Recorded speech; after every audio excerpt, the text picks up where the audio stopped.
జయశంకర్ భూపాలపల్లి జిల్లాలో అకాల వర్షాలతో రైతులు గోసపడుతున్నారు. కొనుగోలు కేంద్రాల్లో ఉన్న ధాన్యం తడిసిపోవడంతో తీవ్రంగా నష్టపోతున్నారు. ప్రభుత్వం కొనుగోలు చేయకపోవడంతో ధాన్యం తడుస్తుందని ఆవేదన వ్యక్తం చేస్తున్నారు.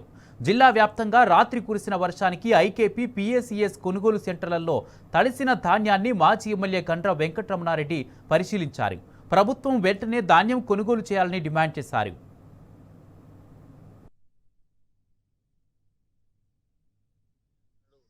పెద్ద వర్షం పడ్డది.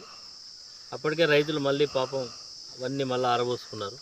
మళ్ళీ రాత్రి పెద్ద వర్షం పడ్డది. మరి ఈ వరి కోసి నిన్న మొన్న కోసినాయి కాదు, ఇవన్నీ కూడా దాదాపు 15-20 రోజుల కింద కోసినటువంటి వడ్లు ఇవన్నీ కూడా. మరి స్థానిక ఎమ్మెల్యే వచ్చి 9-10 రోజుల కింద ఇక సెంటర్ను ప్రారంభించిపోయింది. మరి ఇప్పటి వరకు వరి ధాన్యాన్ని తీసుకుపోవడంలో ప్రభుత్వం మీనమేషాలు లెక్కిస్తూ ఉన్నది. మరి వడ్లు ఎందుకు పోతలేమంటే అలాట్మెంట్ రాలేదని చెప్తా ఉన్నారు. మరి రైతులు 6 కాలం కష్టపడి పండించిన తర్వాత అమ్ముకోవడం పెద్ద గగనం అయిపోతున్నది, చాలా ఇబ్బంది పడుతూ ఉన్నారు. నేను ఈ సందర్భంగా రాష్ట్ర ప్రభుత్వాన్ని, అదేవిధంగా ఇక్కడ జిల్లా కలెక్టర్ గారిని కూడా కోరుతా ఉన్నా, తక్షణమే ఈ తడిసినటువంటి ధాన్యాన్ని, మరి ఎందుకంటే ఎక్కడో కొద్ది ఉంటే మళ్ళీ మొలకలు కూడా వచ్చే అవకాశం ఉంటుంది, దీని యొక్క కలర్ కూడా పోయే అవకాశం ఉంటుంది. కాబట్టి తక్షణమే ఈ వడ్లన్నింటిని కూడా మరి టాప్ రియాట్లో మరి మిల్లర్స్ దగ్గర పంపించాలని చెప్పి డిమాండ్ చేస్తూ ఉన్నాం.